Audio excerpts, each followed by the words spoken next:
Hi there, it's Tom from the Medical Method. Lots happened since I was last on the channel. So I'm now the CEO of a health tech company called Heidi Health. And I know that I haven't been making many videos and I hate YouTubers that talk about not making videos. So I'm just going to get into it. So this video is the story of how I went from working in the hospital full time to running a company that now employs 50 people. And to tell that story, I need to tell you a little bit about the history of this channel, how I ended up working at Fraser's GAMSAT, and hopefully you can understand where I'm hoping to take the channel based on that. So as of today, I am working as the CEO and founder of a seed stage startup that's venture backed by Blackbird in Australia and a bunch of other amazing investors in the team. What we're trying to do is eliminate misdiagnosis. So we're building AI and machine learning models to do things like patient intake. So let's say a patient wants to book an appointment with a GP. They start on Heidi, they answer a bunch of different questions. We kind of gather the history and do the job of the doctor, and then summarize that in the same way that a doctor would present a patient to another doctor. So using natural language models, and then all of that gets put into a consulting interface that a doctor can use to actually see the patient. And we use all that intake information to automate things like, writing plans or medical certificates, or recommending investigations and signs and next steps. And yeah, everything you can see behind me, even the logo is from Heidi. The name comes from going from history to diagnosis. We wrote out HIDI for a little while, but then realized pretty quickly that most people would say that like Heidi or Hidi, and we wanted it to feel like ephemeral, something that you would be happy to have a conversation with before seeing your doctor. So Heidi it is. It was and it is. And we're in closed beta with our first GP clinic in Sydney, Dr. Daniel Chanishef, who is amazing. And yeah, we're slowly working with more and more GPs. So if there are any GPs out there, feel free to hit me up. I'll put my email in the description. So yeah, how did I get here, I guess, is the ultimate question. How did I go from kind of humble beginnings from the first video of this channel telling you how to do a good medical interview to starting my own company and employing lots of people and building really difficult software products. So it all really started with this channel, to be honest. I think at the time I was working at Dan Murphy's, so normal retail job. I was doing pure maths, so doing a lot of mathematics in my Bachelor of Science, interested in computer and software, but back then, for whatever reason, coding didn't feature much in the science degree, so it was very kind of like theoretical computer science. So Taylor series, error functions, how to get optimal processing time, but not necessarily actually like writing programs or doing anything that would be useful in the workforce. But I guess like that Bachelor of Science really kind of set a framework in my mind of how to think through difficult problems. That's why I was decent at the GAMSAT. And then also why I can understand how software systems work, or at least given the time to do research and listen to engineers talk about the problems they have, I often have a good perspective or a novel way of solving a problem. So I did that work, was going through, maths, got into medicine, decided to make these videos because as part of going through maths, I didn't have really any friends who were on the same path as me, and I didn't know anyone who had navigated the process into medicine, because I know a lot of biomeds and others think about this stuff a lot, but at the time there wasn't a lot of content, there weren't many companies out there, so decided to fill that gap with some easy, digestible, free content. So I did that, and then if you're watching this video and you've gotten this far, you probably realize that the videos, attracted a decent audience, a surprising number of medical students, or just interested people that wanted to understand the process, and sort of humbled to have had, hundreds of thousands and millions of views over the last few years. And as that happened, of course, like students would reach out to me and would be interested to get private tutoring or just spend some time with me understanding and me listening to the way they tell their stories and try to help them articulate themselves a little better.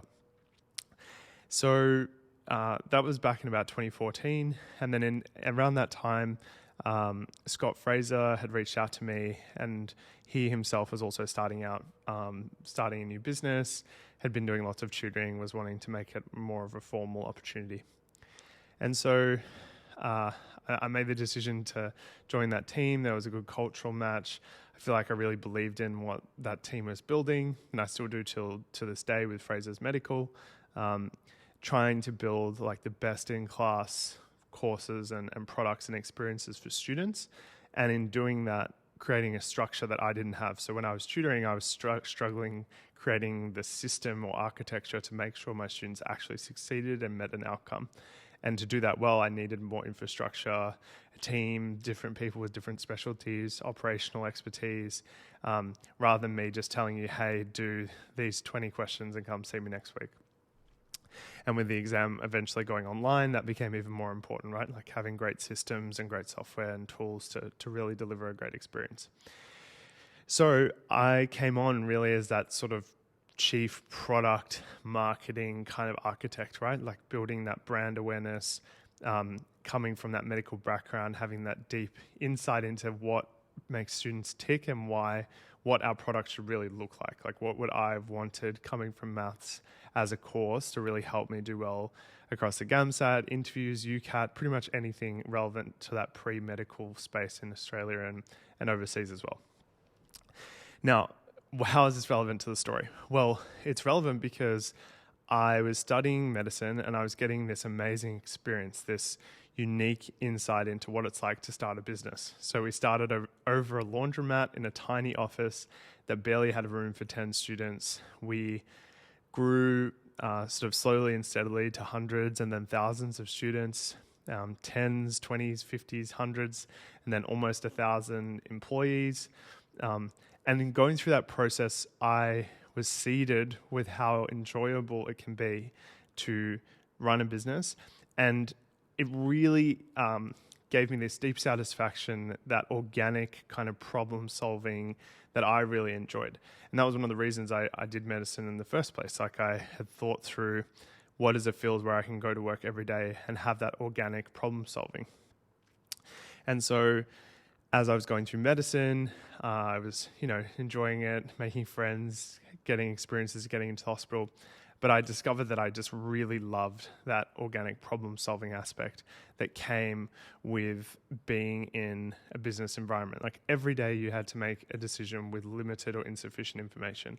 For instance, I have, $1,000 to spend on marketing. Where do I put those dollars? How do I measure and track success?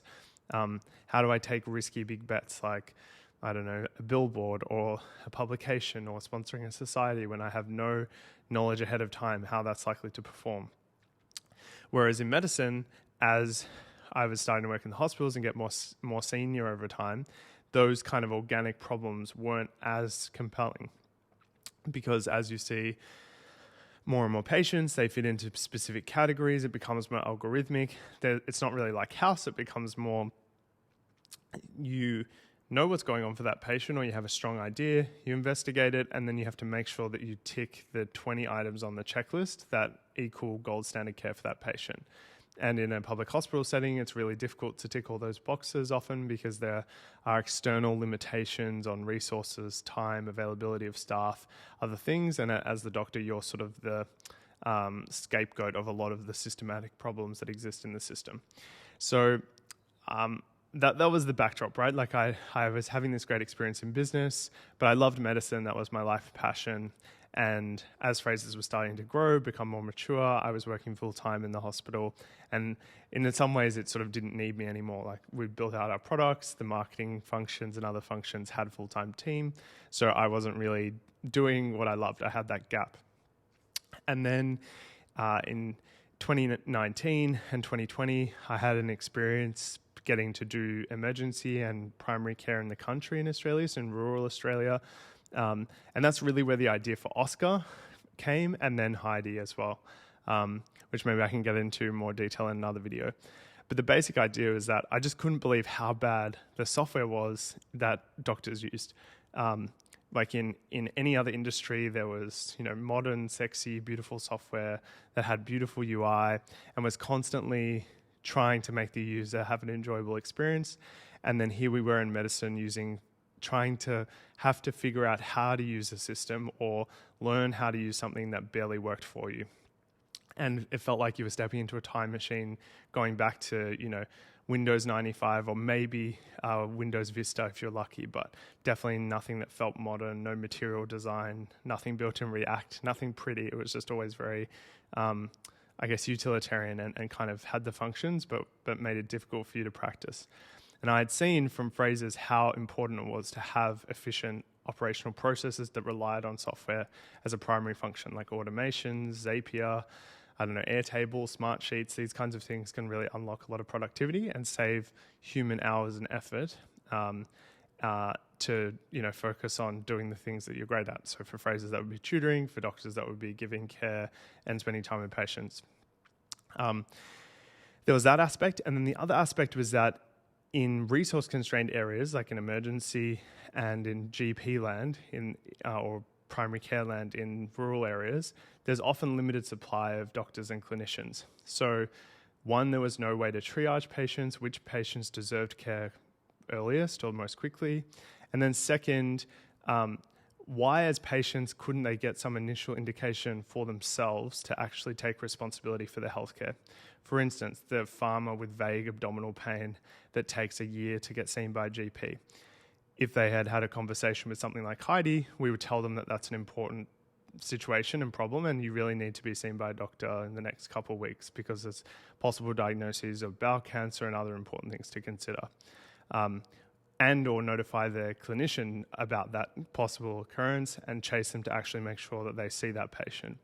Or an emergency, having triage systems that, yes, rely on human beings, but then also have some system to actually speed me up. So why don't I walk into that emergency cubicle, read a note that's generated by something like Heidi, and then start my consultation, copy those notes, make sure they match up with reality, and then I spend 10 to 15 minutes with the patient instead of 35 minutes gathering that initial history.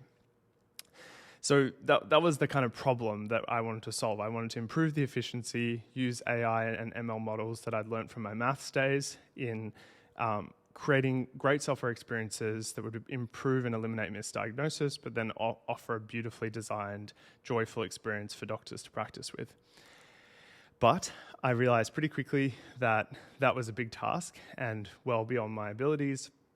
So I had to come up with a product that would be something in between Heidi, which is that clinical product, and what I had at the time, which was nothing. And Oscer was really that product. So Oscer, and you should, if you're a medical student or a junior doctor, you should definitely click on the link in the description and try Oscer. But Oscer is a AI-powered patient chatbot. So basically, you can study for your OSCEs and chat to a patient that's completely powered by AI. You can have a full conversation with the patient, take their history, and we will mark you, give you a rubric, show you how you went compared to your peers, and give you areas to improve on your OSCEs. Now, how does that relate to Heidi? Well, for every patient we create on Oscer, they probably have somewhere between sort of 5 to 15 different conditions that could be going on. So let's say we created a patient who's a 53-year-old with fatigue. Well, they could probably have anemia, they could have cancers, other systemic inflammatory diseases, they could have depression, they could have a series of other issues. And for each of those conditions, there's a set of questions, symptoms, features, risk factors that that patient could have and that a student would ask us about. So what we would do is we would create the system to handle that patient, map all of the different conditions to their different important features, and then give that to students. And we've had over 20,000 medical students, give or take, use Oscer so far. And we've worked with some good universities. And as we created systematically all of the different patients across adult medicine, we created that system that we could use for Heidi to build our clinical product.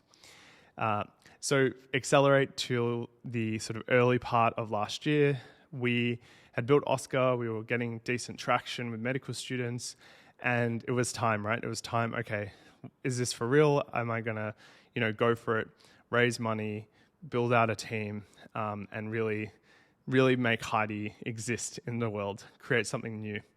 And that's what we did. We pitched Michael and Nick from Blackbird.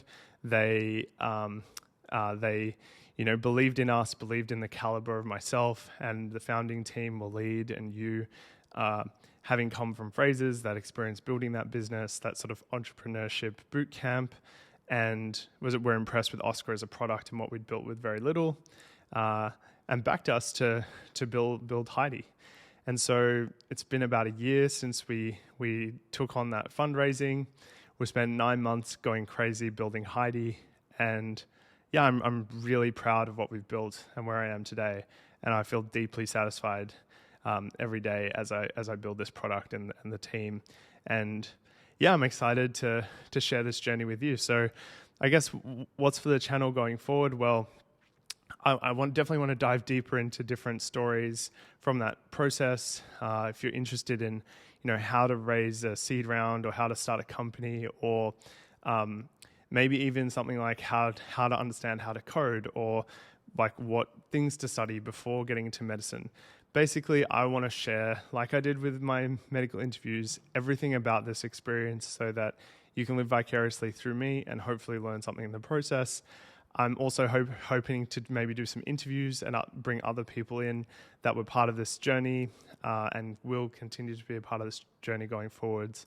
And I'm going to make this pretty makeshift. As a startup founder, I don't have heaps of time. So as you can probably tell, the kind of design and the quality of the content might go down a little bit.